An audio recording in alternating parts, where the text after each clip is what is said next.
Hi, I'm David Olson. I got involved with Rowbike in about 2003. A friend had a Rowbike. I borrowed it. I really enjoyed the ride, felt the good results of the exercise, and decided to purchase one myself. After riding for a few months, I had an idea on how to improve the performance. At the time when I had my first Rowbike, the top speed was about 12.5 miles an hour. And when you went up a hill, gears 1 and 2 were not useful. The lowest gear you could use was the third gear. I added a pulley in the middle of the drivetrain, and I attached the chain to the frame of the bike rather than to the bottom of the power lever. This resulted in twice as much chain being pulled through each power stroke as you had previously.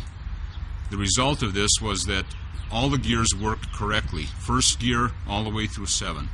The top speed of the bike went from about 12.5 miles an hour up to 22 miles an hour. And first gear, second gear, third gear all work very, very good for climbing hills. So now you can keep up with a regular bike and go riding with a friend that doesn't have a Rowbike and get all the benefits of your exercise at the same time. After I tried the prototype of the Dame Cam and was satisfied with how it worked, I called up the people at Rowbike and brought a bike out to them for them to see how it performed. And it turned out that the Dave Cam improved the performance of the ride by using all the gears, but it also greatly improved some other problems with the bike that I wasn't aware of yet. With the design of the Rowbike is different than a regular conventional bike. There's always a little bit of a lag in the rear gear system as it engages when the chain starts to be pulled in the forward motion on a regular bike. That lag was increased with the design of the Rowbike because each stroke you started from a dead stop rather than having continuing motion of your rotating pedals.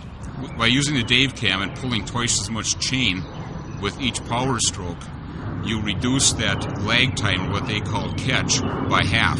So now you don't have the lag time at the beginning of each power stroke that you had previously.